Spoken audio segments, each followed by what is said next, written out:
আজ সকালটা অন্যান্য দিনের চেয়ে অনেকটা আলাদা বলা যায়। একে তো রবিবারের অলস দুপুর, তার মধ্যে আমার ঘিন্নি কাল থেকে বাপের বাড়িতে পড়ে রয়েছে। আসলে শ্বশুর মশাইয়ের বাতের ব্যথাটা বেশ বেড়েছে। কবরেজ মশাইয়ের ওষুধেও বিশেষ কাজ হচ্ছে না। অগত্যা আমাকেই হাত পুড়িয়ে রান্না সারতে হচ্ছে। রেডিওতে যুদ্ধের খবর আর ঘন ঘন বিজ্ঞাপন শুনতে শুনতে মনটাও বিরক্তিতে ভরে উঠেছে। বেশ কয়েকদিন হলো কিশোরীর সাথে কোনো যোগাযোগ নেই। তবে পেঁয়াজ কেটে বাজার থেকে খানিকক্ষণ আগে আনা মুরগির মাংস টুকরো করতেই ঢেলে দিলাম উনুনের আঁচে। আর ঠিক সেই মুহূর্তেই দরজায় কড়াঘাতের শব্দ শুনতে পেলাম। কে? বাইরে কে এসেছে? কি হে বিভূতি, বাড়ি আছো নাকি? আরে, কিশোরীর গলা না? এ যে দেখছি মেঘনা চাইতেই জল। কথাগুলো মনে মনে বলতে বলতেই আমি দরজার খিল খুলতেই দেখি বাইরে ছাতা মাথায় কিশোরী দাঁড়িয়ে রয়েছে। কি ভাইয়া, কি খবর? অনেক দিন ধরে তো কোনো যোগাযোগ নেই, তাই ভাবলাম যাই একবার দেখা করে আসি। আমি বললাম, সে ভালোই করেছো ভায়া। তোমার বৌদিও বাপের বাড়ি গিয়েছে। একা একা ঘরে বসে আর কাহাতক ভালো লাগে বলো দেখিনি? সে বটে, আমিও ভাবলুম যাই একবার দেখা করে আসি। ভালোই করেছো। এসো, ভেতরে বসো। আমি দৌড় ছেড়ে দাঁড়াতেই কিশোরী ঘরে প্রবেশ করলো। বাতাসে নাক টেনে বলল, মাংস রান্না করছো বুঝি? আর বলো না, তুমি তো অকৃতদার। বিয়ের পর বাড়িতে বউ না থাকলে যে অসহায় পুরুষের কি হাল হয় সে তুমি কি বুঝবে। অর্ধেক জীবন তো ওই মেসের রান্নার ঠাকুরের হাতের রান্না খেতে খেতেই কেটে গেল। আমার কথা শুনে কিশোরী হো হো শব্দে তারস্বরে হেসে উঠে বলল, হা হা হা হা, সে তুমি যথার্থই বলেছ। তবে এই বেশ ভালো আছি বুঝলে। সে যাক গে যাক, আজ চলো না একবার ঠাকুরমশাইয়ের বাড়ির দিকে যাওয়া যাক। অনেক দিন তো হলো তারানাথের কোনো খবর নেওয়া হয়নি। তাহলে এক কাজ করো কিশোরী, খানিক বসে যাও। রান্নাটা হয়েই এলো বোধহয়। দুপুরের খাওয়াটা খেয়েই না হয় যাওয়া যাবে, কি বলো হে? দুপুরে জমিয়ে মাংস ভাত খেয়ে যখন আমি আর কিশোরী বাইরে বেরিয়ে এলাম, ট্যাগ ঘড়িতে সময় তখন বিকেল 4টে। ট্রামে চেপে মটলেনে তারানাথের বাড়ির সামনে যখন উপস্থিত হলাম, দেখতে পেলাম ঠাকুরমশাইয়ের ঘরের ভেতর থেকে এক রাশ সাদা ধোয়ার কুণ্ডলি পাক খেতে খেতে বাইরে বেরিয়ে আসছে। ঘরের মধ্যে কান পাতলেই শোনা যাচ্ছে ঘণ্টার ধ্বনি এবং তার সাথে ঠাকুর মশাইয়ের গমগমে কণ্ঠের মন্ত্রোচ্চারণ।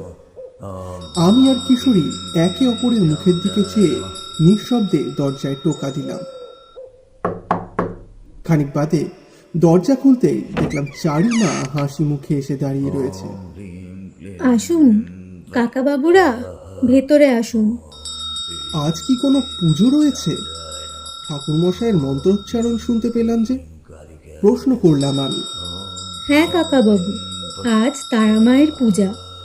আজ যে অমাবস্যা। হ্যাঁ তাই তো, এটা তো একদম মনে ছিল না। বলে উঠল কিশোরী।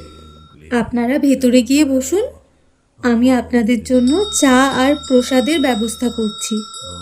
চারি চলে যেতেই আমরা ভেতরে গিয়ে দেখলাম রক্তাম্বর পরিহিত সেই অতি পরিচিত তারানাথ তান্ত্রিককে। সবেমাত্র পুজো শেষ করে ঘরের ভেতরে থাকা মা কালীর ছবিটার সামনে করজোড়ে প্রণাম নিবেদন করছে। এরপর আমাদের দিকে তাকিয়ে সহাস্যে বলে উঠল, আরে এসো এসো হে তোমরা, তা অনেককাল পরে এলে যে, এই বুড়োটাকে বুঝি আর মনে পড়ে না। আমি সলজ্জ ভঙ্গিমাতে বললাম, আসলে এত কর্মব্যস্ততার মাঝে সময় করে উঠতে পারিনি ঠাকুরমশাই। সময়?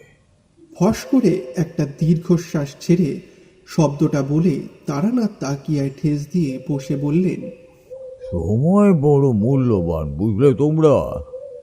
এক চুল এদিক থেকে ওদিক হলেই জীবনে নেমে আসে ঘোর অমঙ্গলের ছায়া। এই গোটা বিশ্ব ব্রহ্মাণ্ড জুড়ে যে সময়ের খেলা প্রতিনিয়ত চলে আসছে, তার কাছে তোমাদের এই ক্ষুদ্র সময়ের দাম কতটুকুই বা।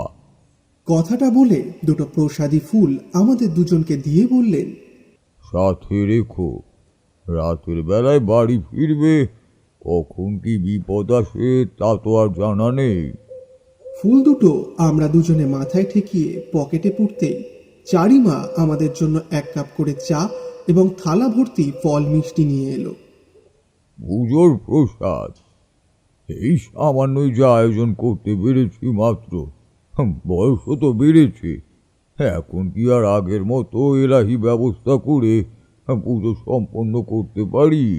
হ্যাঁ, তারানাথের কথা শুনে কিশোরী বলে উঠল, আচ্ছা ঠাকুরমশাই, আপনি খানিক আগে বললেন না যে রাত বিরেতে কখন কি বিপদ নেমে আসে? আপনি ঠিক কোন বিপদের কথা বলছেন সেটা যদি আমাদের একটু বলেন। বিপদ কি আর একটা হে? অশরীরী প্রেত, দানব, পিশাচ থেকে শুরু করে সাধকের দ্বারা অসমপন্ন বিধি, যা কোনো না কোনো তান্ত্রিক দেবদেবীকে বন্ধন মুক্ত করে, তাদের থেকেও যে সাধারণ মানুষের বিপদ আসে হে। এমন কোনো ঘটনা কি আপনার সাথেও ঘটে গিয়েছে ঠাকুরমশাই? আমার এই কথা শুনে এইবার ঠাকুরমশাই খানিক নড়ে চড়ে বসলেন।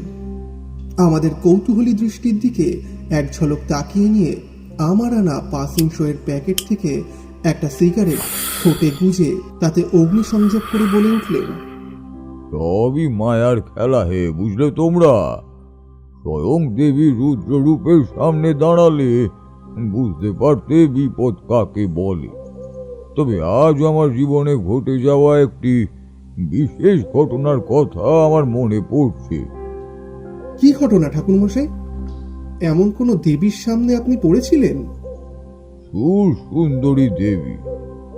খানিক দম নিয়ে আধ খাওয়া সিগারেটের টুকরোটা ছাইদানিতে গুজে নিয়ে ধীরে ধীরে তারানাথ বলতে শুরু করলো, তাহলে তোমাদের ঘটনাটা শুরু থেকেই বলি। শোনো, ঘটনাটা হলো আজ থেকে বহুদিন আগে। তখনও আমি কখনো কখনো পথে পথে ঘুরে বেড়াই আর কি। ঘোরতর সংসারী হইনি ঠিকই, কিন্তু ততদিনে বরাকর নদীর তীরে মাতু পাগলি বলো আর বীরভূমের শ্মশানে মধুসুন্দরী দেবী বলো, তাদের সান্নিধ্য লাভ হয়ে গেছে। এছাড়াও বেশ কিছু সাধকের সান্নিধ্যে এসে কিছু ক্ষমতাও লাভ করেছি বলতে পারো। সেই সময় পথ চলতে চলতে এসে পৌঁছেছিলাম এই বিলাসপুর গ্রামে। তবে ঘটনা তার আগে থেকেই শুরু হয়ে গেছিল। তা সেদিন দুপুরে সেই গ্রামের মন্দিরের পুরোহিত অসুস্থ বা বলা ভালো মৃতপ্রায় দুর্জয়কে দেখতে এসে বললেন, রজনীর দুর্নিবার অভিসারে যখন দুটো শরীরের প্রবল আবেগে আজীবন্যতায় মেতে ওঠে, তখন বারংবার পুরুষ ক্ষরণের ফলে ধীরে ধীরে ম্লান হতে থাকে যৌবনের দুর্দমনীয় অভিপ্সা। তার আগমনে পবিত্র বাতাবরণ জুড়ে সৃষ্টি হয় ত্রাস। তাকে আহ্বান জানানোর দুঃসাহস তোমার হয় কি করে? সামান্য অর্থ প্রতিপত্তি কিংবা ক্ষমতার লোভে তুমি যাকে আহ্বান জানিয়েছ তাকে পরাজিত করার ক্ষমতা যে আমারও নেই দুর্জয় মল্লিক। তুমি এই বিলাসপুর গ্রামের একজন প্রভাবশালী এবং ধনী স্বর্ণ ব্যবসায়ী, তুমি এমন কাজ করলে কিভাবে? ঠাকুরমশাই, আপনি এই বিলাসপুর গ্রামের একজন সজ্জন ব্যক্তি। বহুকাল ধরে এই গায়ের মন্দিরে প্রতিষ্ঠিত মাতৃবিগ্রহের পূজারী। আপনি যদি এর কোনো বিধান না দেন, তাহলে আমি যে এইভাবে ক্ষয় রোগে মারা যাব। বাবা দুর্জয়, তুমি সুর সুন্দরী যোগিনী মাকে ভার্যা রূপে আমন্ত্রণ জানিয়েছ। তোমার অর্থের এত লালসা? নিজের কষ্টার্জিত অর্থে ইতিমধ্যেই তোমার প্রাসাদ ক্রমবাজি, বিস্তর ধান জমি, বাঁধানো পুকুর, অর্থের প্রাচুর্য তোমার আগেই ছিল। তাহলে এই দুঃসাহস তুমি করলে কিভাবে?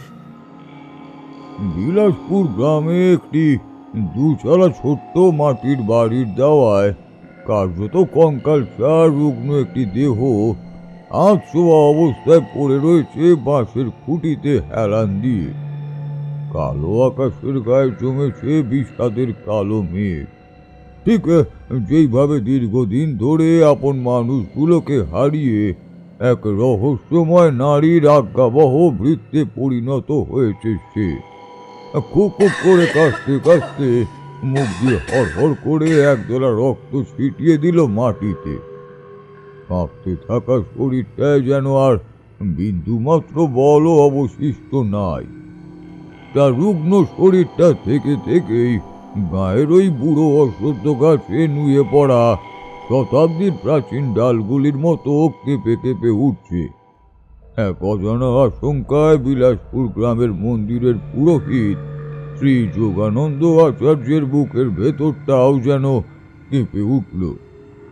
সে জানে আজও যদি দুর্জয় পুরো সুন্দরী যোগিনীর আহ্বান অগ্রাহ্য করে তাহলে সৌম্য বিপদ আসন্ন। চিন্তার জাল ছিন্ন হলো দুর্জয়ের রোগক্লিষ্ট খসখসে গলার ডাকে। ঠাকুরমশাই, যে পাপ আমি করেছি তার কোনো ক্ষমা নেই। আমি জানি না কি রূপে উদ্ধার পাবো, কিন্তু বারংবার এইভাবে ছলনা করে বাঁচা যাবে না। আমার মৃত্যু ঘটলে সে মুক্ত হবে এবং গোটা গ্রাম তার কামলিপ্সা এবং যৌন বিকৃতির শিকার হবে। তার জৈবরূপ যে রাধার সেই সাধকের সাথে যুক্ত। এর আগেও আপনি মায়ার সৃষ্টি করে আমার প্রাণ রক্ষা করেছিলেন। এই গ্রামের অনেকেই জানে না যে আপনি আধ্যাত্মিকতা এবং সাত্ত্বিক মতে মা তারার পূজা অর্চনা ছাড়াও আপনি যে তমসিক মতে তন্ত্র শক্তির দ্বারা অসাধ্য সাধন করতে পারেন। আপনি স্বয়ং যোগমায়ার সাধক। হ্যাঁ হ্যাঁ দুর্জয়, আমি যোগ মায়ার সাধক। তাই আগের দুবার আমি যোগ বলে তোমার প্রতিরূপ স্থাপন করে সুরসুন্দরী যোগিনীকে বিভ্রান্ত করতে সক্ষম হয়েছিলাম, কিন্তু এইবারে যে সেটা আর সম্ভব নয়। সারা গ্রাম আজ গভীর ঘুমে অচেতন। এখন প্রায় মধ্যরাত। ঘরের দাওয়ায় বসে টিমটিমে বাতি জেলে দুটি প্রাণী আজ অপেক্ষায় রয়েছেন অনন্ত প্রহরের, যেন এই ক্ষণ কেটে গেলে মুক্তি পাবে তারা। পণ্ডিত যোগানন্দ দাওয়া ছেড়ে ধীরে ধীরে উঠে দাঁড়ালেন। দাওয়ায় আছোয়া হয়ে বাঁশির খুঁটিতে হেলান দিয়ে থাকা দুর্জয়কে উদ্দেশ্য করে বললেন, দুর্জয়, সময় আগত, আজ তিনি আসবেন। কেউ তাকে বাধা দিতে পারবে না, কেউ না। হয়তো এই অসম যুদ্ধে আমার প্রাণও যেতে পারে, তবে সাবধান সাবধান দুর্জয়, আজ হয়তো সেও দ্বিগুণ শক্তিতে বলিয়ান হয়ে ফিরে আসবে।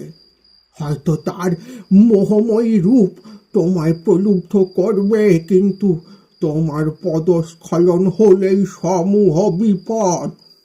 এরপর তিনি ধীরে ধীরে ঘরে এসে প্রবেশ করলেন। ঘরের ভেতরে একটি আসন পাতা রয়েছে।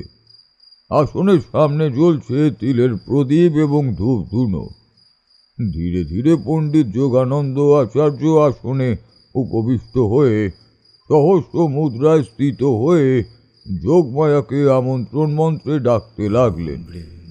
আচার্য মশাইয়ের গমগমে গলার আওয়াজ ধীরে ধীরে মিলিয়ে যাচ্ছে নিশ্চিদ্র রাতের অন্ধকারে। আকাশের ঘন কালো মেঘ হতে মাঝে মধ্যে চোখে পড়ছে চোখ সাজানো বিদ্যুতের শিখা। দুর্জয় তার ক্লান্ত শরীরটাকে কোনো মতে টেনে ঘরের মাঝে আনতেই যাবে, ঠিক সেই মুহূর্তে তার কানে ভেসে এলো এক সুমিষ্ট নারী কণ্ঠের আহ্বান। এ আহ্বান উপেক্ষা করা যে সাধারণ মানুষের কর্ম নয়। সে দেখতে পেল স্বর্ণালঙ্কার ভূষিতা এক অতীব সুন্দরী নারী অন্ধকারের বুক চিরে ধীরে ধীরে এগিয়ে আসছে তারই দিকে। তাকে ঘিরে সৃষ্টি হচ্ছে এক বেগুনি আলোক বলয়। এক অপরূপ লাস্যময় নারী কামার্ত চাহনি মেলে ধীরে ধীরে এগিয়ে আসছে দুর্জয়ের দিকে। তিনি স্বয়ং যোগিনী। তিনি যে বিশ্বের সকল মহাজাগতিক জ্ঞানের আধার। তিনি যে স্বয়ং মা।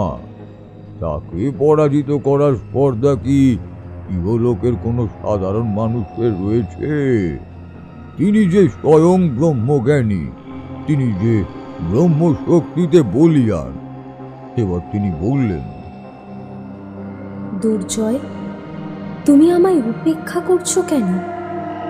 তুমি যা যা চেয়েছিলে আমি তোমায় সবই দিয়েছি। তুমি চেয়েছিলে ক্ষমতা, চেয়েছিলে ধন সম্পদ প্রাচুর্য, তুমি চেয়েছিলে এই গ্রামের এক গণ্যমান্য ব্যক্তি হয়ে উঠতে। আমি তোমায় সব দিয়েছি, তাহলে আমায় অবহেলা করো কী রূপে? সুসুন্দরী যোগিনীর সাদা শাড়ির মাঝে মাঝে মিশে রয়েছে যৌবনের উচ্ছ্বাস। তার স্ফীত বক্ষ যুগল সরু নিতম্বের খাঁজে জমে থাকা চিকচিকে ঘাম। তার রক্তিমস্ত যুগল যে কোনো পুরুষকে উন্মাদ করে তুলতে পারে। দুর্জয় লক্ষ্য করল সুসুন্দরী যোগিনীর পেছনে সৃষ্টি হয়েছে এক পাক খেতে থাকা ঘূর্ণিঝড়। ধীরে ধীরে সেখান থেকে বেরিয়ে আসছে একটি দানবাকৃতি ময়ূর। সেই পাক খেতে থাকা ঘূর্ণিঝড়ের মধ্যে থেকে নির্গত হচ্ছে এক মন কাড়া কেমন যেন সুর। সুরের মূর্ছনায় ধীরে ধীরে দুর্জয়ের ধীর প্রতিক্রিয়ার ক্লান্ত অবশ শরীর জুড়ে যেন অদ্ভুত এক শক্তির সঞ্চার ঘটল। সেই বিরাট দানবাকৃতি ময়ূর তার তীক্ষ্ণ চুনচুকে বারংবার মাটিতে ঘষে চলেছে। তার চোখের দৃষ্টি দুর্জয়ের ওপরই স্থির। দুর্জয় দাওয়া ছেড়ে উঠতেই যাবে, সেই সময় ঘরের ভেতর থেকে জলদ গম্ভীর স্বরে পণ্ডিত যোগানন্দ বলে উঠলেন, দাঁড়াও দুর্জয়, সুর সুন্দরী যোগিনীর ছলনায় ভুলো না। তুমি নিয়ম বিধি না জেনে স্বল্প জ্ঞানে কোনো গুরুর কাছ থেকে কোনো শিক্ষা লাভ না করে আহ্বান জানিয়েছিলে তাকে। সাধনায় সফল হয়েছ ঠিকই, কিন্তু ডেকে এনেছ দুর্যোগ। যোগিনীকে তুমি ভার্যা রূপে স্মরণ করেছিলে, তাই সকল অভীষ্ট পূরণ করা তোমার কর্তব্য ছিল। একে একে তোমার মা, স্ত্রী, একমাত্র মেয়ে সকলকে তুমি হারিয়েছ, কারণ সুর সুন্দরী যোগিনী কোনো মহিলাকে তোমার আশেপাশে সহ্য করতে পারেনি। এটাই যে সাধনার প্রথম শর্ত ছিল, যা তুমি বিস্তৃত ছিলে। তবে আর না, আর নয়। আজ আমি আর তোমার নকল অবয়ব দেহ সৃষ্টি করে কোন রকম ছলনার আশ্রয় নেব না। আজ আমি আমার তন্ত্র বলে আমার জীবনের শেষ লড়াই লড়ব। সঙ্গীত ফিরল দুর্জয়। এতক্ষণ সে যেন এক অদ্ভুত ঘোরের মধ্যেই ছিল। মুহূর্তের মধ্যেই সে দুই পা পিছিয়ে আসতেই ঘরের ভেতর থেকে বেরিয়ে এলেন যোগানন্দ। তার সারা শরীর থেকে এক অদ্ভুত চোখ ধাঁধানো হলুদ বর্ণের রশ্মি বিচ্ছুরিত হচ্ছে। তাকে দেখে এইবার সুর সুন্দরী যোগিনীর মধ্যে এক অদ্ভুত চাঞ্চল্য দেখা দিল। ধীরে ধীরে পরিবর্তিত হতে লাগলো তার রূপ। মুহূর্তের ভগ্নাংশে উধাও হলো তার সেই লাস্যময় রূপ। সেখানে ফুটে উঠল এক অনন্য মায়াবী দ্যুতি। তার শরীর থেকে মুহূর্তের মধ্যেই অদৃশ্য হলো সোনার অলংকার। তার সারা শরীর ধীরে ধীরে গ্রাস করছে এক কালো ধোঁয়ার কুণ্ডলিতে। হাওয়ার বেগ ধীরে ধীরে তীব্র থেকে তীব্রতর রূপ নিচ্ছে। সুন্দরী যোগিনীর উচ্চতা বাড়তে বাড়তে যেন আকাশ ছুঁয়েছে। এরপর তিনি সেই বৃহদাকার দানবাকৃতি ময়ূরের পিঠে আরোহণ করতেই সেটি কর্কশ স্বরে ডেকে উঠল। তিনি খিলখিলিয়ে হেসে উঠে বললেন,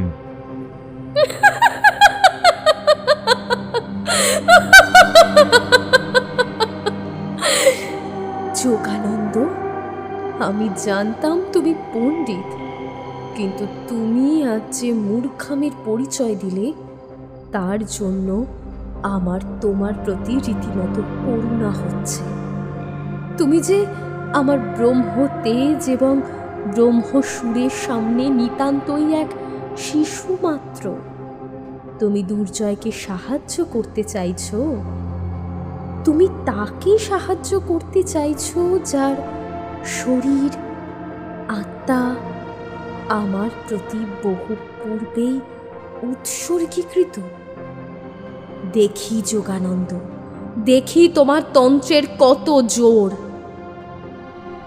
দেবী, আমি জানি আপনার শক্তির সামনে আমি নিতান্তই সাধারণ, কিন্তু তবুও দুর্জয়ের এই অসহায় রূপ আমি দেখতে পারিনি।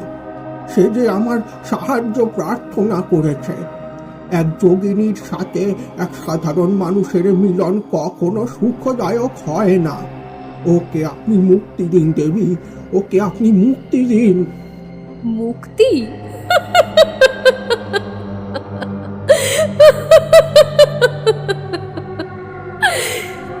মুক্তি দেব আমি আমার সাধককে? মুক্তি দেব তাকে যে আমার আজ্ঞাবহ? না না, কখনোই না। দুর্জয় যখন যা যা চেয়েছে আমি 2 হাত ভরে তাকে দিয়েছি, কিন্তু আর নয়।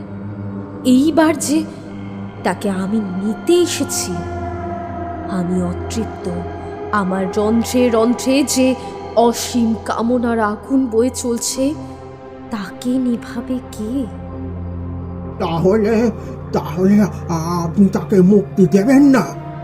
বেশ, তবে তাই হোক।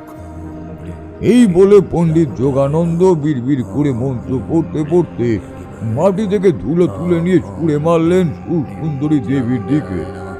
মুহূর্তের মধ্যেই সেই ধূলিকণা থেকে জন্ম নিল শত সহস্র বিষধর সাপ। বাতাসে ভর করে ভাসতে ভাসতে তারা আসতে পড়ল ময়ূরের পিঠে।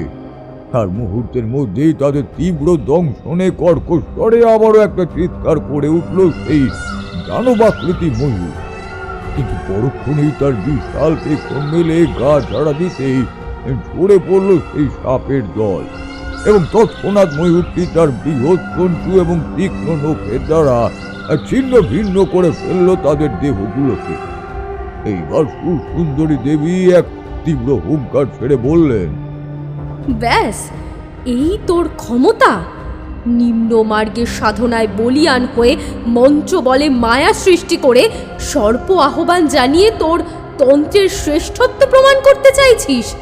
তবে এই নে আমার শক্তির আঘাত সামলে দেখা।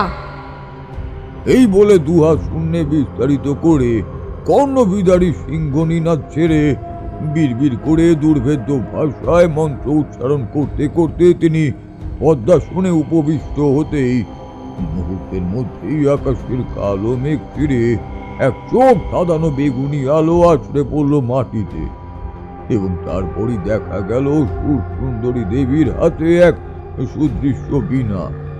পাক খেতে থাকা সেই ঝড়ের ভেতর থেকে বেরিয়ে আসছে শত শত দানবের আর্ত চিৎকার।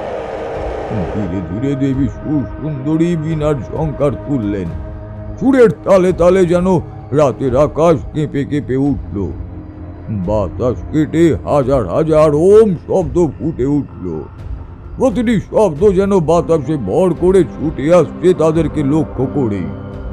যোগানন্দ 2 হাত নানান মুদ্রায় ঘোরাতে ঘোরাতে গৃহবন্ধন মন্ত্র জপ করতে করতে সৃষ্টি করলো এক সুদৃশ্য আলোক বলয়। মুহূর্তের মধ্যে সেটি বড় হতে হতে ঢেকে দিল গোটা বাড়িটাকে। ততক্ষণে ওই ব্রহ্মসুরের খানিক অংশ প্রবেশ করেছে তাদের কর্ণকুহরে। দুর্জয় এবং পণ্ডিত যোগানন্দের কান থেকে বেরিয়ে আসছে রক্তের স্রোত। তবু একটা শেষ চেষ্টা, যদি দেবীর প্রকোপ থেকে নিজেদের রক্ষা করা যায়। গৃহবন্ধনী মন্ত্র জপ করতে যে অদৃশ্য প্রাচীরের সৃষ্টি হলো, তার মধ্যেই কোনো মতে উপস্থিত দুজনে নিজেদের 2 কান সজোরে চেপে ধরল।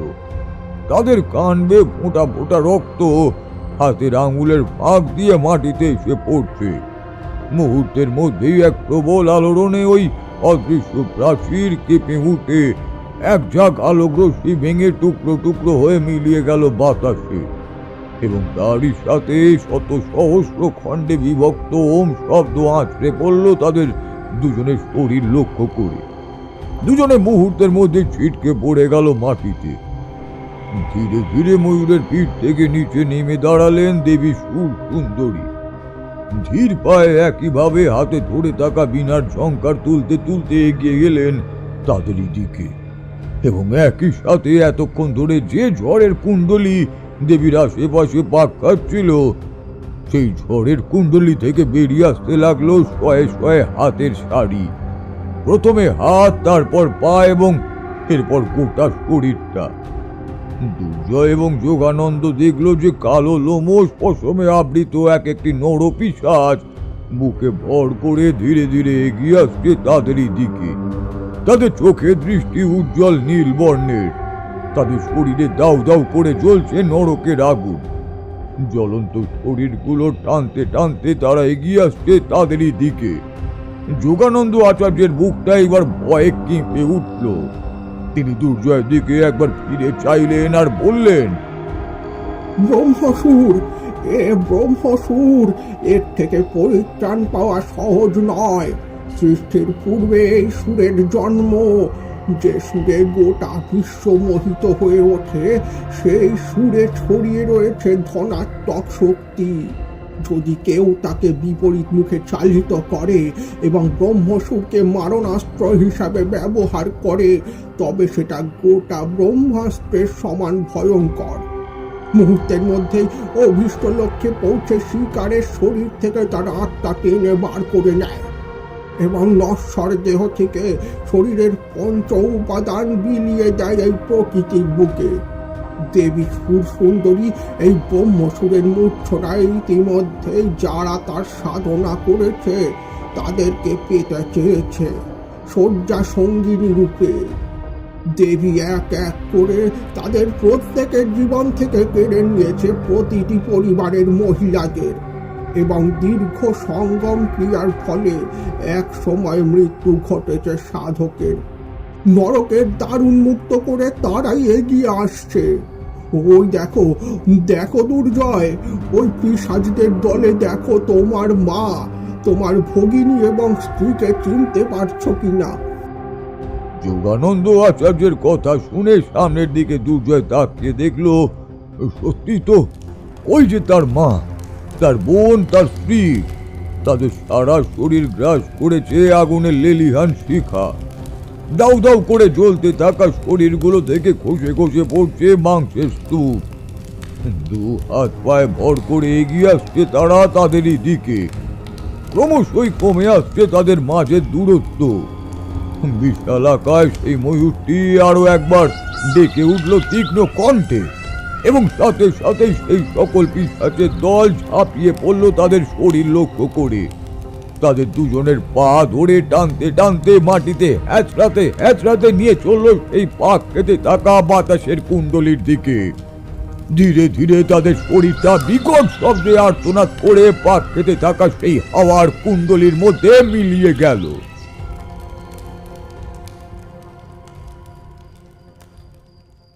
এতক্ষণ ধরে আমি আর কিশোরী তন্ময় হয়ে শুনে চলেছিলাম ঠাকুর মশাইয়ের গল্প। সময়টা তখন সন্ধ্যা। জানালার ফাঁক গলে ঘরে এসে পড়ছে রাস্তার হ্যাজাক লণ্ঠনের ক্ষীণ আলো। আবারও পাসিং শোয়ের প্যাকেট থেকে একটা সিগারেট তুলে নিয়ে ঠোঁটে গুজলেন তারানাথ। এরপর দেশলাই ধরিয়ে তাতে অগ্নিসংযোগ করে এক মুখ ধোয়া ছেড়ে সে বলে উঠল, তোমরা তো জানোই যে সাধনার প্রথম দিকে আমি যখন সদ্গুরুর সন্ধানে একের পর এক স্থান ঘুরে চলেছি, তখনই এমন একটি গ্রামে দেখা পেয়েছিলাম মাতু পাগলি, যার হাতে আমার তন্ত্র শিক্ষার শুরু হয়েছিল। তার কাছে আমি সব সাধনা শিখতে পারিনি বটে, তবে যখনই বারংবার প্রত্যাখ্যাত হয়ে ফিরে আসতাম, তিনি স্বপ্নে আমায় প্রলুব্ধ করতেন। তিনি শ্মশানের এক উন্মাদিনী, যে মৃতদেহের ছাই মেখে চিতায় পড়ে থাকা মৃত শরীরের পোড়া মাংস খেত। কেউ তার কাছে এগিয়ে এলেই তাকে দূর দূর করে তাড়িয়ে দিত। এও এক মায়া, এও যে দেবীর ছলনা। অবশেষে তিনি যখন তুষ্ট হয়েছিলেন, তিনি আমায় সব সাধনা করার জন্য অনুপ্রাণিত করেন। শুধু তাই নয় হে, তিনি এও জানান যে আমি যেন তাকে হত্যা করে তারই মৃত শরীরের ওপর বসে সব সাধনা করি। যদিও পরবর্তী সময়ে একটি সাপে কাটা মৃতদেহ তিনি আমার হাতে তুলে দিয়েছিলেন।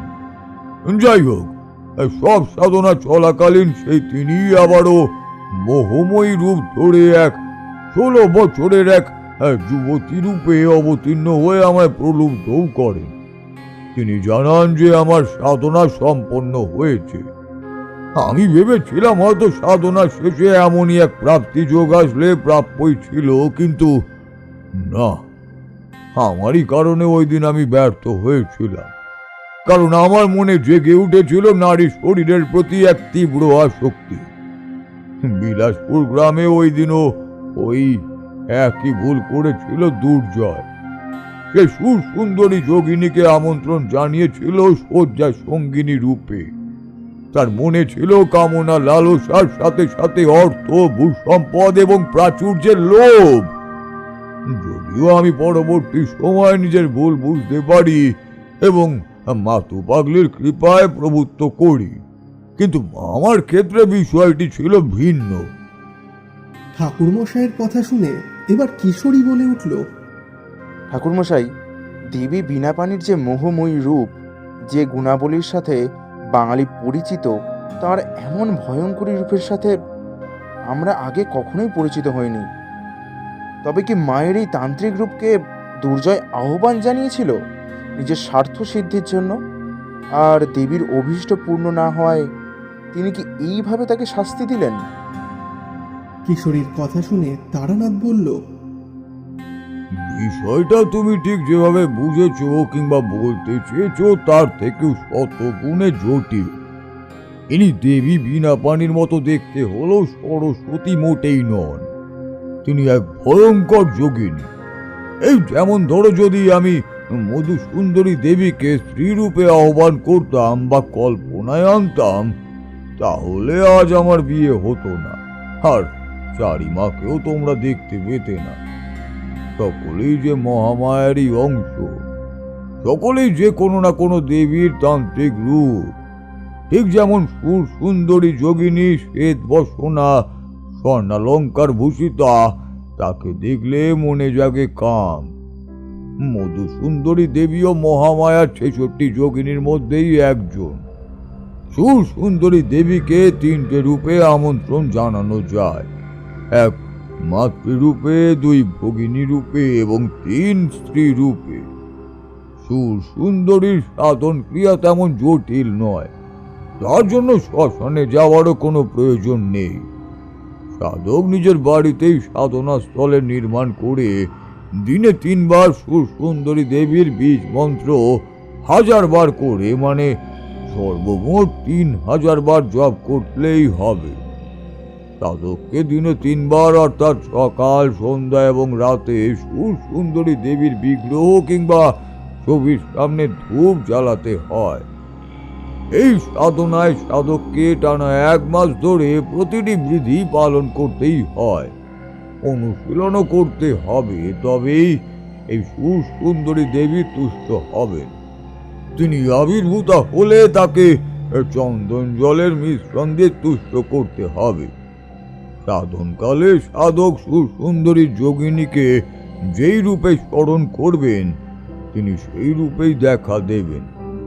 যদি তিনি মাতৃরূপে বন্দনা করেন, তবে দেবী মায়ের রূপ নিয়ে দেখা দেবেন এবং সাধককে সিদ্ধ দ্রব্য প্রদান করবেন, যার দ্বারা সে সকলের মঙ্গল সাধনে ব্রতী হবেন।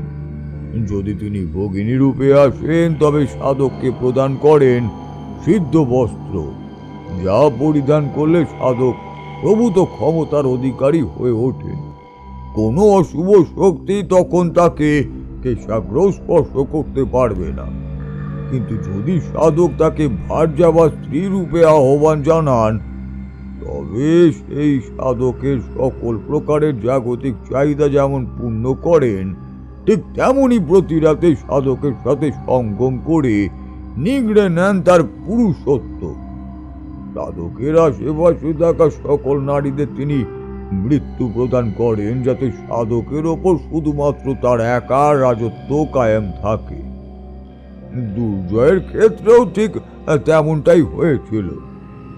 শুনতে হয়তো শ্রুতিমধুর মনে হতেই পারে, হয়তো এও মনে হতে পারে যে যোগিনীর সাথে রতিক্রিয়ায় পাওয়া যায় স্বর্গের সুর, কিন্তু না হে, বাস্তবে এমনটা মোটেই নয়।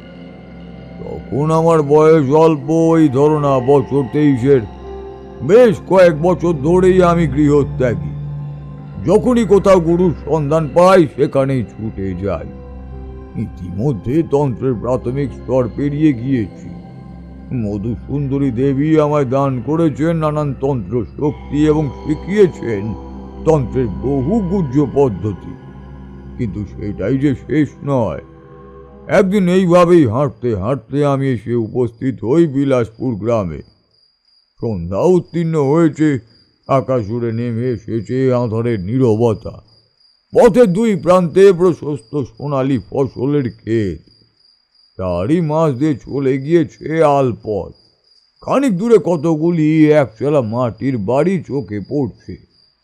সেগুলোর দিকে ধীরে ধীরে আমি এগিয়ে যেতেই লাগলাম। খানিকক্ষণ চলার পর একটা জিনিস আমি লক্ষ্য করলাম। কোনো বাড়ির ভেতর থেকে কিন্তু আলো রেখা বাইরে আসছে, বা গ্রামের দিকে সন্ধ্যা নামলেই সকলেই ঘুমিয়ে পড়ে। এটা যেমন ঠিক, এটাও ঠিক যে সকলেই যে ঘুমিয়ে যায় এমনটাও কিন্তু নয়। অনেক চাষি ফসল তুলতেও আসে। কারোর ঘর থেকে অন্তত পক্ষে কথাবার্তার আওয়াজ অন্তত শোনাই যায়। তাছাড়া রাতও তো এমন কিছু হয়নি। গৃহস্থ বাড়িতে এমন সময় করা নেড়ে তাদের ঘুম ভাঙাতে আর ইচ্ছেও হলো না। কেনই বা অকারণে অন্যের বিরাগভাজন হতে যাব? যদিও রাতের জন্য অন্তত একটা নিরাপদ আশ্রয় এবং খাবারের ভীষণভাবেই প্রয়োজন অনুভব করছি, তবুও মন যে সায় দেয় না। খানিক দূরে গিয়ে হঠাৎই আমার কানে এক মহিলা কণ্ঠের কান্না ভেসে এলো। মনে হলো গ্রামের ওই দক্ষিণ প্রান্তে যে বুড়ো অশ্বত্থ গাছটা রয়েছে সেখানে বসেই কেউ কেঁদে চলেছে একটানা। তার একটানা কান্নার সাথে তাল মিলিয়ে যেন বয়ে চলেছে বাতাসও। আমি কৌতূহল বশত সেই গাছের তলায় গিয়ে দেখতে পেলাম সাদা শাড়ি পরিহিত একজন মহিলা দুই হাঁটুর মাঝে মুখ বুজে ক্রমাগত দুলতে দুলতে কেঁদে চলেছে। জায়গাটা বেশ নির্জন। আশেপাশে জমিতে গজিয়ে উঠেছে বুনো ঝোপঝাড়ের জঙ্গল। আমি ধীরে ধীরে তার কাছে উপস্থিত হলাম এবং জিজ্ঞেস করলাম, মা, এত রাতে তুমি এখানে বসে কাঁদছো কেন? তোমার কোনো সমস্যা হলে তুমি আমায় নির্দ্বিধায় জানাতে পারো। আমি তারানাথ তান্ত্রিক, এক ভবঘুরে তান্ত্রিক সন্ন্যাসীও বলতে পারো। নানান জায়গায় ঘুরে বেড়াই এবং যখন যেখানে স্থান পাই সেখানেই আশ্রয় নিই। মহিলাটি তখন আমার কথার কোনো উত্তরই না দিয়ে ক্রমাগত কেঁদেই চলেছে। আমি ধীরে ধীরে এগিয়ে গিয়ে তাকে সান্ত্বনা দেওয়ার জন্য তার মাথায় হাত রাখতেই যেন এক অদ্ভুত বৈদ্যুতিক তরঙ্গ খেলে গেল আমার সারা শরীর জুড়ে। দুহাত দূরে ছিটকে সরে গেলাম আমি। ততক্ষণে মুখ খুলে চেয়েছে সে। একজন সাধারণ গ্রাম্য মহিলার এমন মোহময়ী রূপ আমি আগে কখনো দেখিনি। এক ঢাল ঘন কালো চুল তার সরু নিতম্ব ছাড়িয়ে মাটি স্পর্শ করেছে। তার সাদা শাড়ির ওপর থেকেই ফুটে উঠেছে দুটি স্ফীত বুক। আমি স্পষ্টতই বুঝতে পারলাম যে এমন লাস্যময় রূপ কোনো সাধারণ নারীর হতেই পারে না। ওই মহিলার সারা শরীর থেকে ঠিকরে বেরিয়ে আসছিল এক চোখ ধাঁধানো আলো। মাটিতে তার পা পড়ছে না কেন, যেন সে হাওয়ায় ভেসে আসছে বলেই মনে হলো। আমি বুঝতে পারলাম এ কোনো মায়াবিনী। আমি আসন্ন বিপদের সম্মুখীন হতে নিজেকে মনে মনে প্রস্তুত করে নিলাম। মনে মনে মধুসুন্দরী দেবীকে স্মরণ করে বলে উঠলাম, হে দেবী, এই মোহময়ী নারীর যৌবনোচ্ছল অভিব্যক্তি আমায় ধন্দে ফেলে দিয়েছে। বুঝতে পারছি এ কোনো সাধারণ নারী নন, কিন্তু যদি কোনো বিপদের সম্মুখীন হই তুমি আমায় রক্ষা করো দেবী, তুমি আমায় রক্ষা করো। ততক্ষণে সেই নারী আমার আরো খানিকটা কাছে এগিয়ে এসেছে। তার প্রতিটি চলার ভঙ্গিমায় ছড়িয়ে রয়েছে মাদকতা। তার চোখের দৃষ্টি স্থির, তার দুই হাত দুদিকে প্রসারিত। সনসনে বাতাসে শুনতে পাচ্ছি তার কণ্ঠস্বর। সে যেন বিড়বিড় করে এক অদ্ভুত ছড়া উড়ে চলেছে। জীবন জ্যোতির প্রচ্ছলিত শিখায় যৌবনের উচ্ছ্বাস, শত সহস্র জনমের পরেও মেলেনি আজও স্মৃতির খেলাঘর। যৌবনের উত্তাল স্রোত ভাসিয়ে নিয়ে চলেছে আমায় শত সহস্র যোজন দূর। তবুও যে মেটে না ক্ষুধা, মেটে না স্বাদ। তাই তো খুঁজে চলি রোজ এক নতুন আদিমতম প্রতিশ্রুতি, যেখানে দুটি আত্মা মিলে মিশে একাকার। কি দেখছো এমন করে? আসো, আলিঙ্গন করো আমায়। তোমার কি আমায় ছুঁয়ে দেখার ইচ্ছে জাগছে না? আমার যে বড় ক্ষুধা, তার নিবৃত্তি ঘটাবে কে? আমি দু পা পিছিয়ে এলাম। সে নারীকে উদ্দেশ্য করে বলে উঠলাম, কে আপনি? এত রাতে গ্রামের বাইরে এমন নির্জন একাকী বসে কাঁদছিলেনই বা কেন আপনি? আমি কে?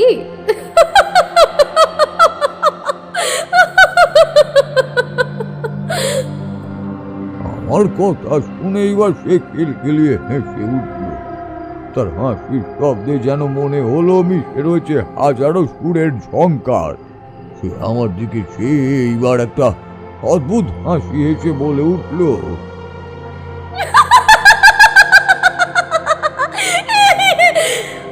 আমার পরিচয় জানতে গেলে যে আমার সত্তাকে তোমায় আপন করে নিতে হবে। আমি যে বড়ই অতৃপ্ত। এসো, গ্রহণ করো আমায়। তোমার ওই সুঠাম পুরুষালী বুকের মাঝে দৃঢ়ভাবে আলিঙ্গন করো আমায়। ক্ষমা করবেন মা জননী, আপনি কি আমি তা জানি না, তবে আমি একজন তান্ত্রিক সন্ন্যাসী। জীবনের বেশ কিছু বছর সাধনায় সিদ্ধি লাভ করতে কঠোর ব্রহ্মচর্য পালন করছি। নারী সঙ্গ হতে আমি নিজেকে বিরত রাখি, তাই যৌবনের প্রলোভন আমাকে কোনোভাবেই বিব্রত করে না। এইবার আমার এমন কথা শোনার পরে দেখতে পেলাম রাতে সে কুহুকিনীর চোখের দৃষ্টি ধীরে ধীরে পরিবর্তিত হতে লাগলো। ধীরে ধীরে যেন পরিবর্তন ঘটছে তার রূপেরও। তার মাথার চুলগুলো হাওয়ায় উঠতে লাগলো। তার সারা শরীর ধীরে ধীরে পরিবর্তিত হতে লাগলো নীল বর্ণে। তার দুই চোখের মণি থেকে ঠিকরে বেরিয়ে আসছে এক অদ্ভুত নীলাভ আলোক রশ্মি। তার হাতে নখ বড় হতে হতে যেন মাটি ছুঁয়েছে। তার ঠোঁটের দুই পাশ থেকে বেরিয়ে এলো দুটি তীক্ষ্ণ সদন্ত। গজালের মতো দুটি বিরাট দাঁত বড় হতে হতে প্রায় পেটের কাছটায় নেমে এসেছে। এইবার সে এক বুক ফাটানো তীক্ষ্ণ ডাক ডেকে উঠতেই সেই সুপ্রাচীন অশ্বত্থ গাছের ওপর থেকে ডানা ঝাপটাতে উড়ে গেল রাতচড়া পাখির দল। ধীরে ধীরে তার উচ্চতা বৃদ্ধি হচ্ছে। আমি দেখতে পেলাম তার উচ্চতা বাড়তে বাড়তে এইবার রাতের কালো আকাশ ছুঁয়েছে যেন। ধারালো নখগুলো মাটিতে ঘষতে ঘষতে সেই নারী এইবার পৈশাচিক কণ্ঠেই বলে উঠল, আমি না শুনতে পছন্দ করি না। আমার প্রস্তাব প্রত্যাখ্যান করার দুঃসাহস তোমার হলো কি করে? এইবার যে তোমাকে মরতে হবে। বিরাট দুটি পা ফেলতে ফেলতে সেই দানবাকৃতি নারীর অবয়ব ধীরে ধীরে এগিয়ে আসতে লাগলো আমারই দিকে। তখনই আবারও শুনতে পেলাম তীক্ষ্ণ শীষের মতন এক শব্দ। সামনে ঝোপ ঝাড়কে পায়ের তলায় পিষে দিয়ে এগিয়ে আসছে আরো কেউ। আমি আগাম বিপদের প্রস্তুতি নিলাম। মনে মনে যোগ মায়াকে স্মরণ করে দুহাত বুকের কাছে জড়ো করে শরীরের শাস্তি চক্রকে জাগ্রত করতে লাগলাম। আমারও শরীর থেকে ঠিকরে বেরিয়ে আসতে লাগলো এক অদ্ভুত সাদা বর্ণের আলোক বলয়। ধীরে ধীরে আমার মাথা থেকে পিঠ অব্দি ফুটে উঠল 7টি চক্র, যথাক্রমে মূলাধার চক্র, স্বাধিষ্ঠান চক্র, নাভি চক্র, হৃদচক্র, বিশুদ্ধ চক্র, আজ্ঞা চক্র, সহস্রার চক্র। এরপর আমি চোখ মেলে চাইলাম, ততক্ষণে সেই বিশালাকায় নারীর শরীরটার সাথে দেখা যাচ্ছে এক দানবাকৃতি ময়ূরকে। সে তার বিরাট 2 পেখম বিস্তৃত করেছে এবং তাদের ঠিক পেছনে চক্রাকারে আবর্তিত হয়ে চলেছে পাক খেতে থাকা বিধ্বংসী বায়ু। রাশি রাশি বালি এবং শুকনো পাতা পাক খেতে খেতে মিশেছে ওই ধুলোর ঝড়ে। আমি দেখতে পেলাম সেই পাক খেতে থাকা হাওয়ার কুণ্ডলি থেকে বেরিয়ে আসছে শত শত হাত। তারা পৈশাচিক কণ্ঠে উল্লাস করতে করতে যেন ছুঁতে চাইছে আমায়। আমি 2 হাত বুকের কাছে জড়ো করে আমার সক্রিয় আজ্ঞা চক্র আরো বেশি মাত্রায় শক্তিশালী করে খণ্ডন মন্ত্র জপ করতে করতে আমার সমস্ত শক্তি একত্রিত করতেই 2 হাতের মাঝে দেখা দিল অগ্নিগোলক। নিমেষের মধ্যেই সেটা ছুড়ে দিলাম ওই পাক খেতে থাকা বাতাসের দিকে, আর মুহূর্তের মধ্যে সেটি সহস্র খণ্ডে গুঁড়ো গুঁড়ো হয়ে বাতাসে মিলিয়ে গেল। তারা আরো কাছে এগিয়ে আসছে। আমি ধীরে ধীরে বাতাসে ভর করে শূন্যে উঠতে লাগলাম। সেই দানবাকৃতি নীল বর্ণের নারী এইবার পৈশাচিক কণ্ঠে খিলখিলিয়ে হেসে বলে উঠল,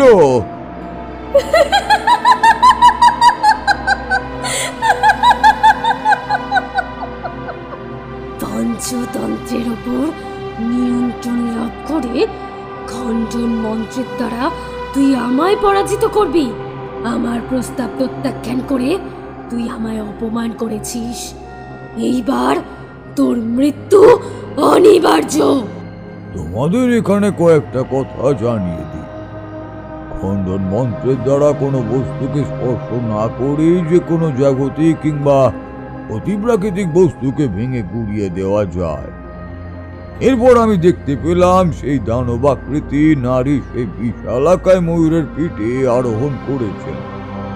হঠাৎই আকাশের দিকে তাকিয়ে দেখি এক চোখ ধাঁধানো বিদ্যুতের শিখা আছড়ে পড়ল তাদের উপরে, এবং মুহূর্তের মধ্যেই সেই নারীর শরীরে ফুটে উঠল 4টি হাত। তার সারা শরীর জুড়ে দেখা দিল চোখ ধাঁধানো সোনার অলংকার।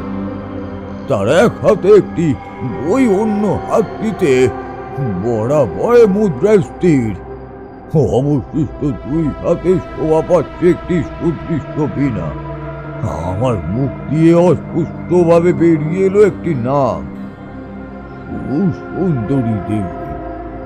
কিন্তু তার কি রূপ! উনি যে স্বয়ং সকল মহাজাগতিক জ্ঞান ভাণ্ডারের দেবী। তার মানে ইনি মায়ের তান্ত্রিক রূপ। কিন্তু সুন্দরী দেবী যে এইভাবে কারো সামনে আসেন না, যদি না তাকে আহ্বান জানানো হয়। না, সবটাই কেমন যেন অদ্ভুত লাগছে। এর থেকে বেশি কিছু ভাবার কিংবা বলার সময় আমি পেলাম না। তার আগে শুনতে পেলাম বিনার ঝংকার। সুরের মূর্ছনায় আমার কান দিয়ে রক্ত বেরিয়ে আসতে লাগলো। সঙ্গীত কি এতটাও ধ্বংসাত্মক হয়? আমার বাতাসে ভাসতে থাকা দেহটি থেকে খানিক আগে ফুটে ওঠা 7টি চক্র ধীরে ধীরে মিলিয়ে যেতে লাগলো। আমি ধীরে ধীরে যেন নিজের শক্তি হারিয়ে ফেলেছি। আমি দেখতে পেলাম শত শত ওম শব্দ সুদৃশ্য আলোক বলয়ের সৃষ্টি করে তীরের বেগে আসতে পড়ছে আমার ওপর। আমার শরীর থেকে যেন সকল পবিত্র ঊর্জা কেউ যেন শুষে নিচ্ছে। আমার মনে পড়লো সেই দিনের ঘটনা, যেবার এমনই একটি গ্রামে গিয়ে অপ্সরা সাধক জটাধরের মুখোমুখি হয়েছিলাম। ওই গ্রামের সকলে পরিণত হয়েছিল তার শিকারে। গ্রামের সকলকে সেই তান্ত্রিক বাধ্য করেছিল অপ্সরার সাধনায় ব্রতী হতে। এই গল্প আমি তোমাদের আগেও শুনিয়েছি। সেবার আমি ব্রহ্মসুরের আঘাতের সম্মুখীন হয়ে জ্ঞান হারিয়েছিলাম, কিন্তু কাল ভৈরবের সহায়তায় ওই যাত্রায় প্রাণ নিয়ে ফিরতে পেরেছিলাম। ব্রহ্মসুর এই মহাবিশ্বের সবচেয়ে প্রাচীনতম শব্দ, যা বাতাসে কান পাতলেই শোনা যায়। সেই ওম শব্দ যা দেহ মনে জাগিয়ে তোলে চরম প্রশান্তি। তবে এই ব্রহ্মসুরকেই পরিবর্ত বিপরীত ধর্মী প্রতিক্রিয়ার উদ্দেশ্যে পূর্ণভাবে চালিত করলে মানুষের ক্ষতি সাধনও করা যায়, এমনকি গোটা বিশ্বকে ধ্বংস করে ফেলাও সম্ভব। আমি সাথে সাথে দেহবন্ধনী মন্ত্র জপ করতে শুরু করলাম, যদিও জানি তাতে বিশেষ কোনো লাভ হবে না। ধীরে ধীরে আমার ঘিরে সৃষ্টি হলো এক সুদৃশ্য অগ্নি বলয়। এই নিরাপদ বলয়ের মাঝে পদ্মাসনে বসে আমি এক মনে মধু সুন্দরী দেবীকে স্মরণ করতে লাগলাম। ধীরে ধীরে এক চেনা নারীর কণ্ঠ আমার কানে প্রবেশ করলো। মনে হলো যে যেন আমার মাথার ভেতরে বসে আমার সাথে কথা বলছে।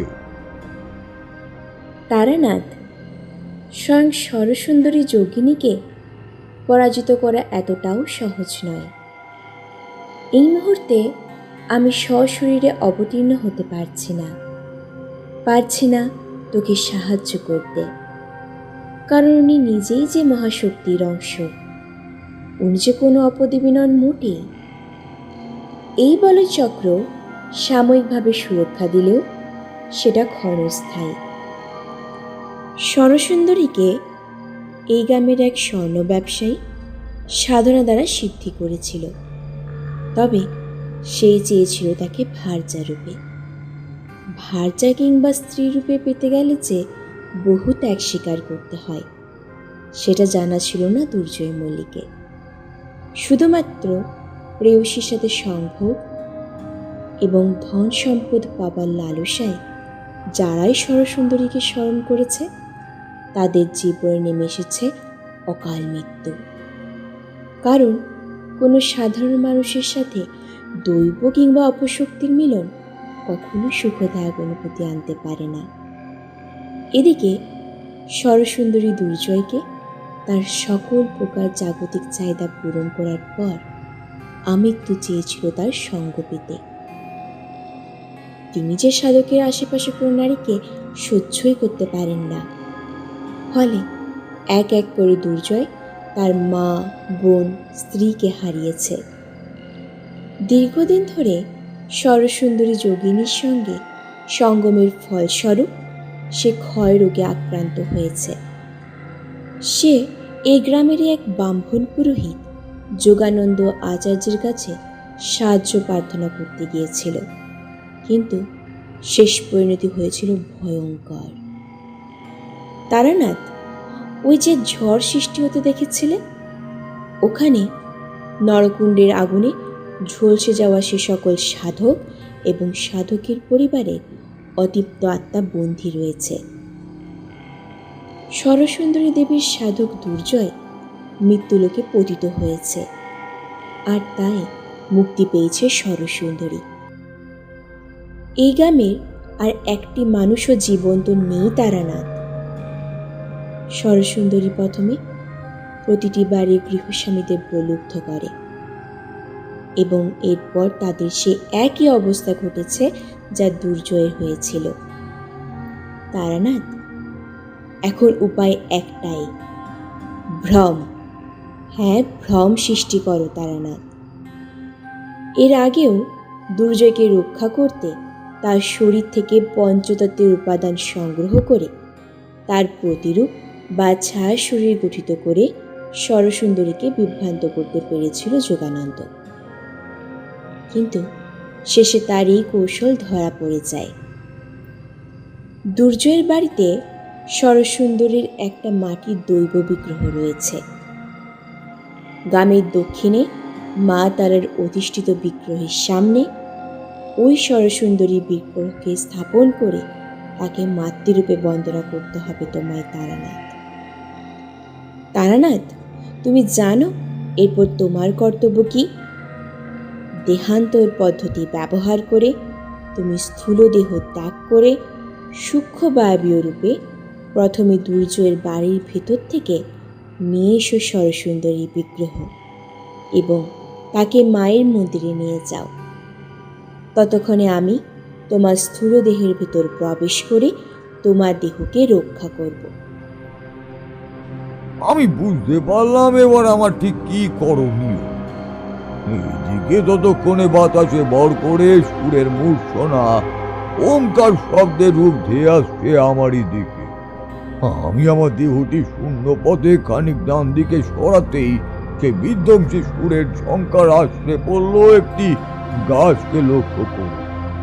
মুহূর্তের মধ্যে সেটি গুঁড়ো গুঁড়ো হয়ে শত শত খণ্ডে বাতাসে মিলিয়ে গেল। সেই দানবাকৃতি ময়ূরটি বিরাট দুই পেখম মিলে এক কান ফাটানো ডাক ডেকে উঠল। আমি লক্ষ্য করলাম আবারও তাদের ঠিক পেছনে সৃষ্টি হচ্ছে সেই পাক খেতে থাকা বায়ু। এইবার আমি মনে মনে প্রমাদ গুনলাম। চোখ দুটো বন্ধ করে সেই নিরাপদ অগ্নিবলয়ের মাঝে স্থির হয়ে দেহান্তরণ মন্ত্র জপ করতে লাগলাম। এদিকে সেই পাক খেতে থাকা বাতাসের ভেতর থেকে দুই হাত পায়ে ভর দিয়ে মাটিতে নেমে এসেছে শত শত কঙ্কাল চার মনুষ্য অবয়ব। তাদের চোখের মনির রং সাদা, সারা শরীর থেকে কলকলে পড়ছে পচা গলা মাংসের স্তূপ। ধীরে ধীরে তারা এগিয়ে এলো আমার সুরক্ষা বলয়ের দিকে।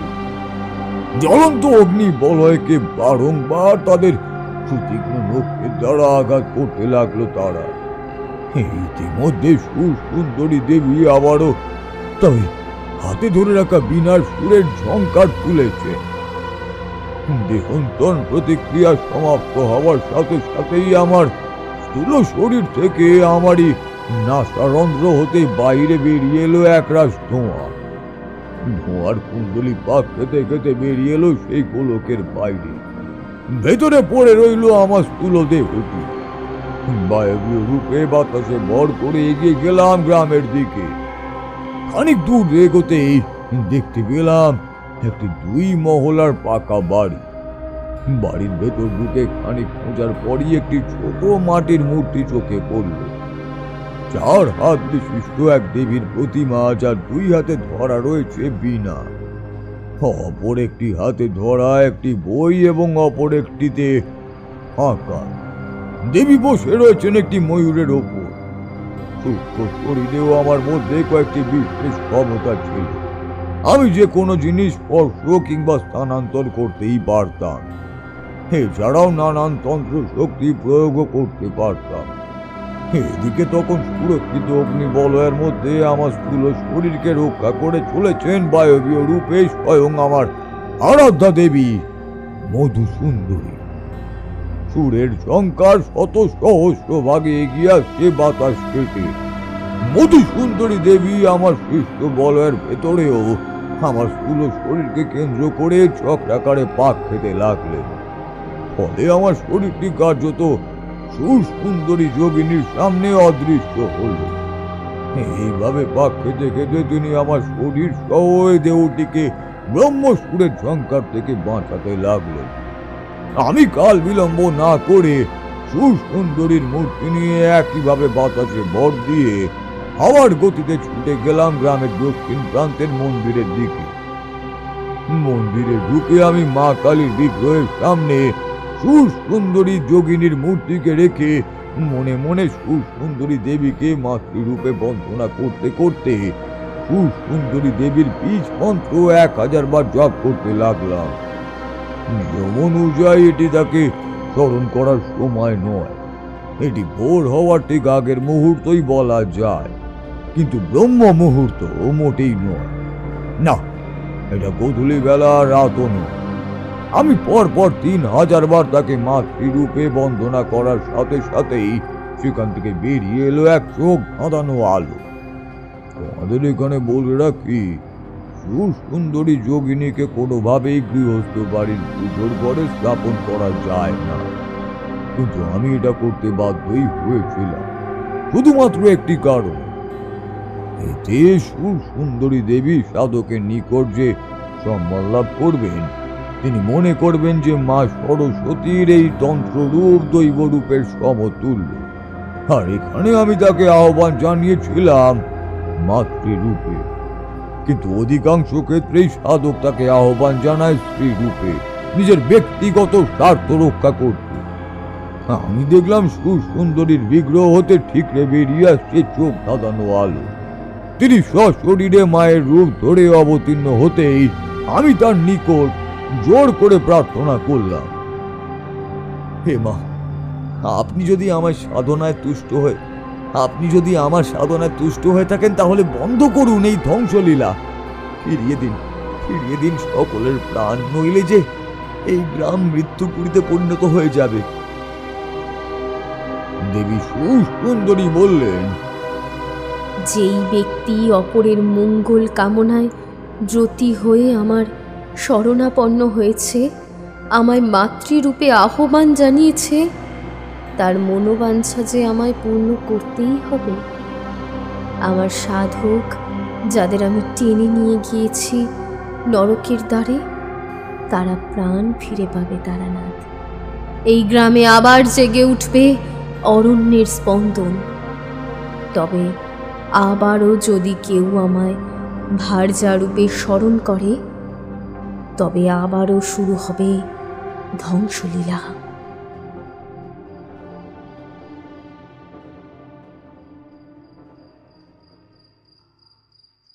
এরপর কি হলো ঠাকুরমশাই? আমি বলে উঠলাম, সবই যে মায়ের ইচ্ছা বিভূতি। আমার আরাধ্যা মা কালী, তিনিও তো মা, এবং সুসুন্দরী দেবী তিনিও যে মা। বিলাসপুর গ্রামে আবারও ফিরে এসেছে প্রাণের স্পন্দন। ফিরে এসেছিল তারা সকলেই যারা হারিয়ে গিয়েছিল কালের অতলে। জয় মা, জয় ভবতারিণী, জগৎ জননী, জয় মা, জয় মা।